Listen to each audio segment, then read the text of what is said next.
it was an obscure recording, and I was making this record in my bedroom, so I never expected anyone to hear it, and was very surprised when it came out and people ended up liking it.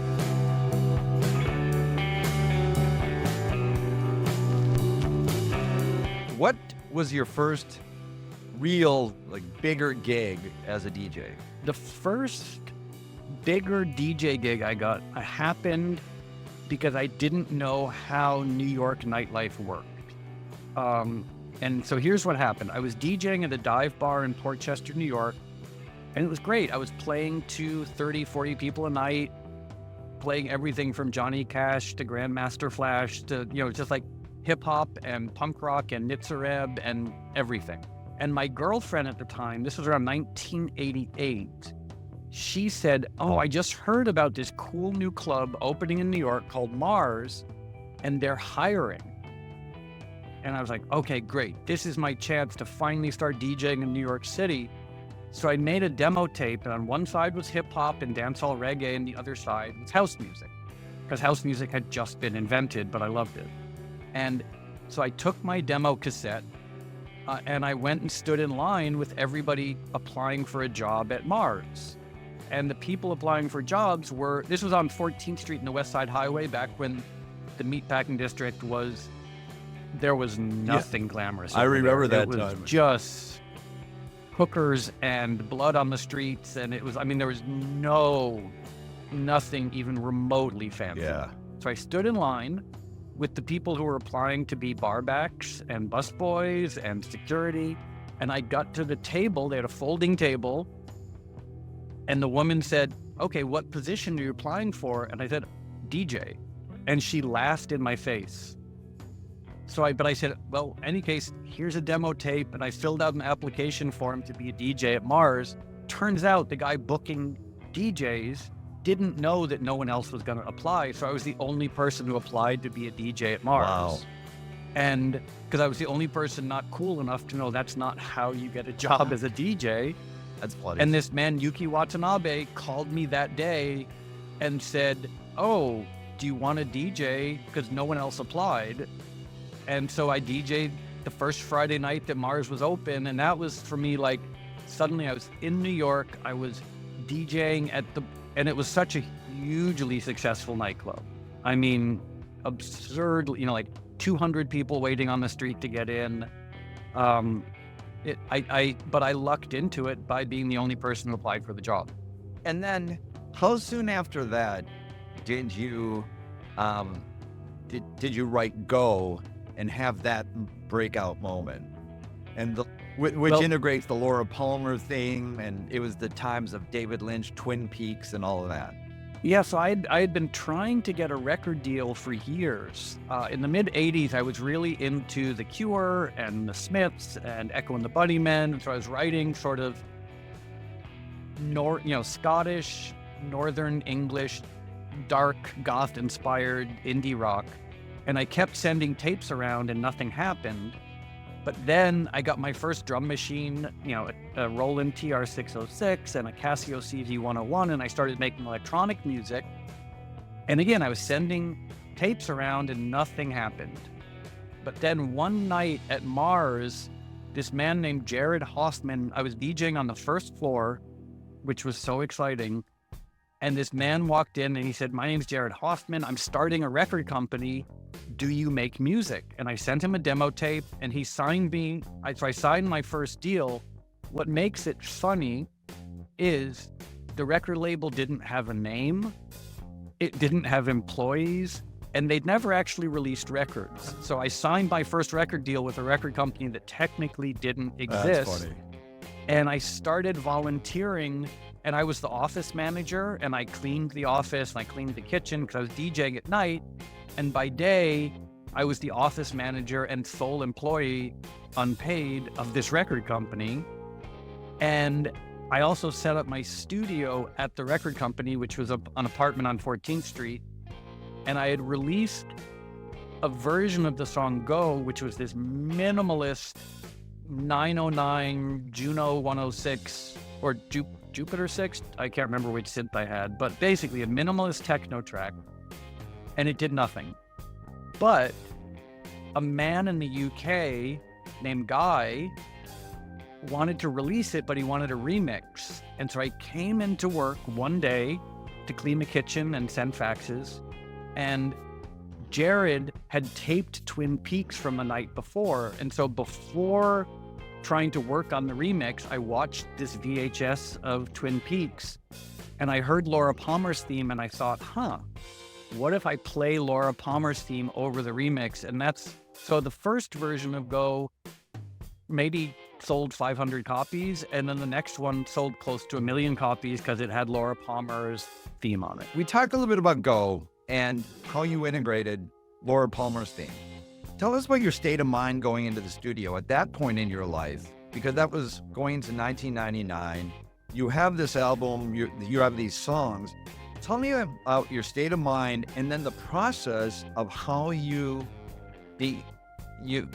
found these samples that you integrated into the music that permeates that album. Because it's fascinating to me. I know about sampling, but as a musician, just how you do that, like how you even think about that. You know, how in Laura Palmer seemed like it just kind of, it stuck with you, but take us through the whole process of play. Well, so I'm going to go way back for a split second. When I was 14, I wanted to be a great singer, but then I learned I was not a great singer. I'm an average singer. You know, I'm not bad, but I'm certainly not great. And so as the 80s progressed, I realized, okay, my career path as a musician probably does not rely upon my singing abilities. And so I started thinking, okay, well, if I want great vocals on my records, I have to work with other singers and I have to find other vocals. And so I was already going to thrift shops and record stores. And at this point, lots of people were releasing acapellas. You know, hip hop records, dance records, they would release acapellas. And I was like, wow, these great vocals, let me use them. And clearly I was not alone in that. Like almost every electronic record made in the late 80s, early 90s had sampled vocals. And it became this point of pride, like whether it was DJ Shadow or The Prodigy or Norman Cook or whomever, like you would scour record stores to find these old records, you know, obscure records that no one had heard before, and use those vocals in your recording because none of us were great singers. You know, Liam from The Prodigy or DJ Shadow or Norman Cook, like none of us are going to win awards as vocalists. So we had to find these vocals. And I would every week go to different record stores, go to secondhand stores, go to thrift shops and rummage sales and flea markets. And you would figure out how to identify where great vocals might live, because you also couldn't listen to the record before you bought it. Right. And so you'd be at a flea market and there'd be a crate of records, and like clearly you're not going to be buying a Journey record or, you know, I don't know, like you're not buying something you already know, but when you spot the weird one, that's when you're like, okay, there might be something there. 9 times out of 10, there was nothing there. You get it home, you'd listen to it and be like, oh, okay, I can't use it, put it in the discard bin.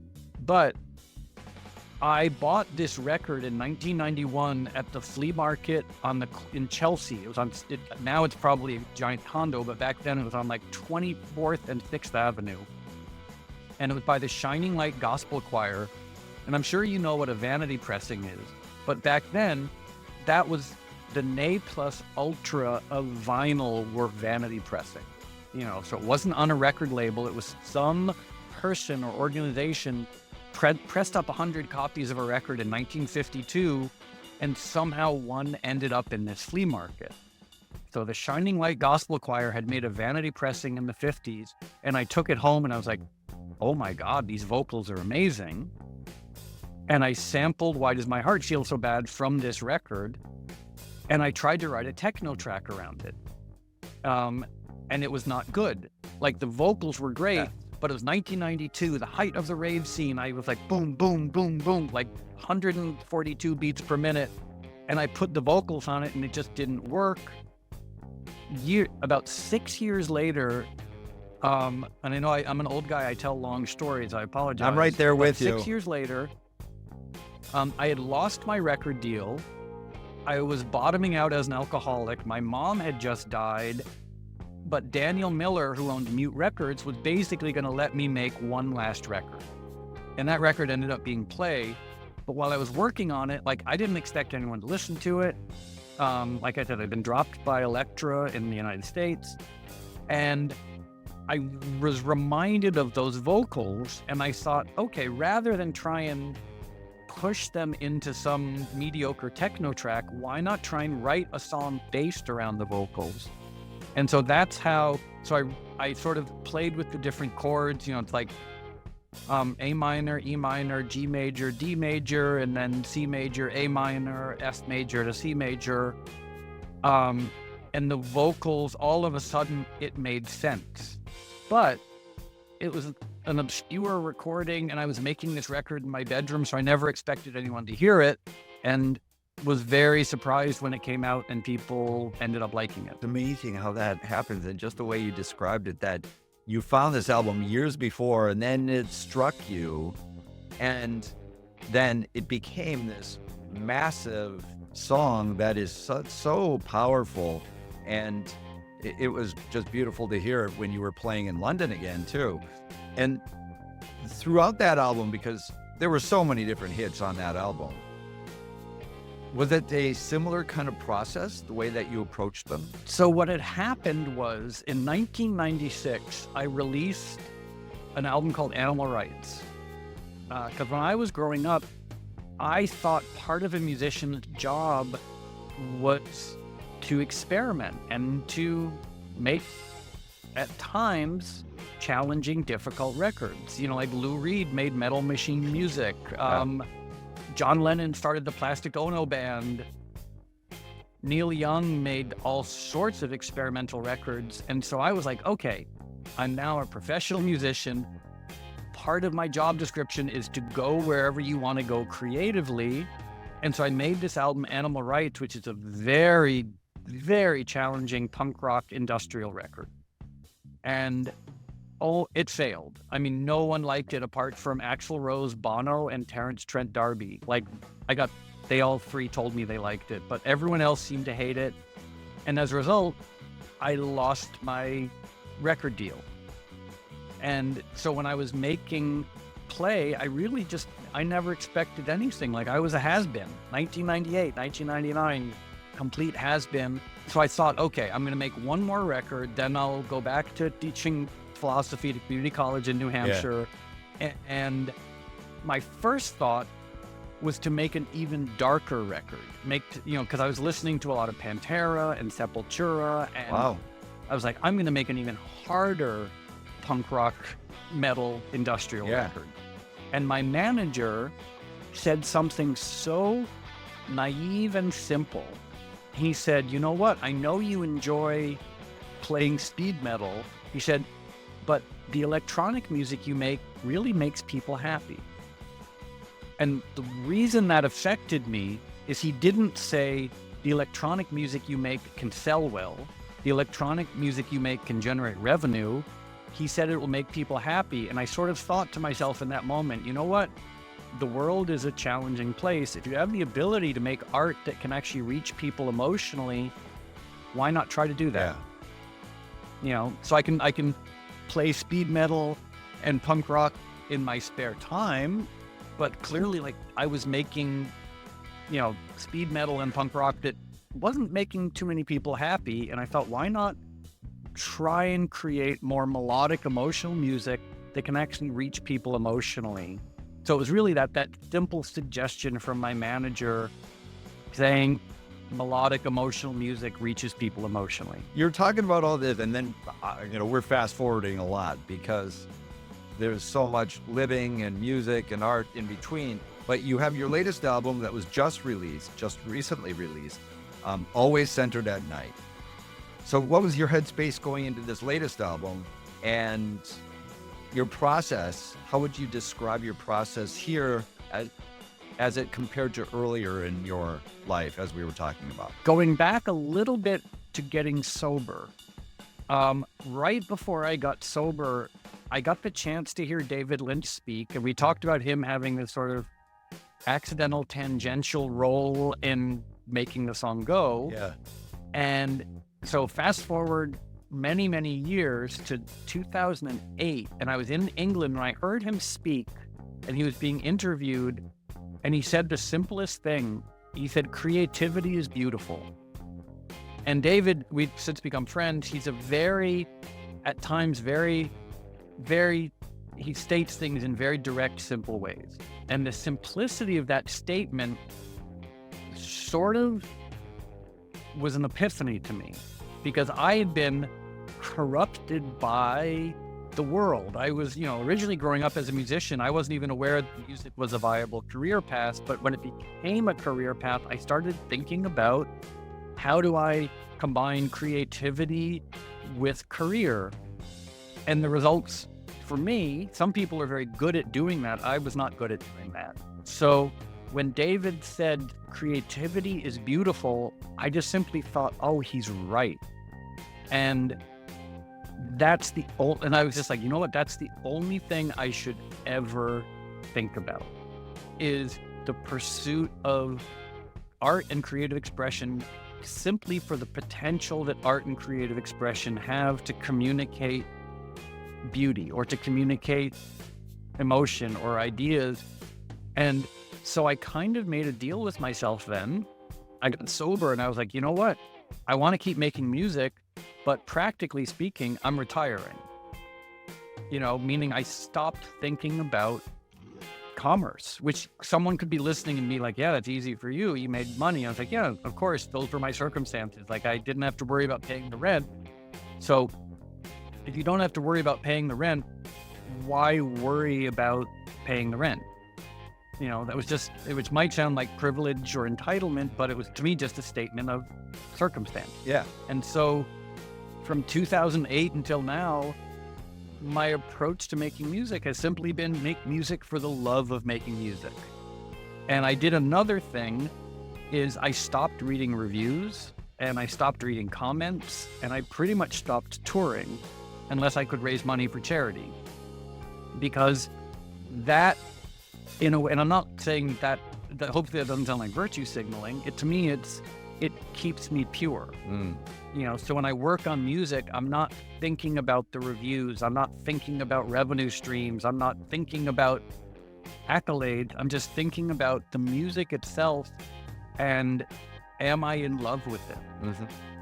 And so with Always Centered at Night, I found myself over time really loving working with amazing vocalists who have incredibly unique voices. So the idea for Always Centered at Night was just to go into the world and find voices that I love and see if the people who own those voices would be willing to collaborate with me.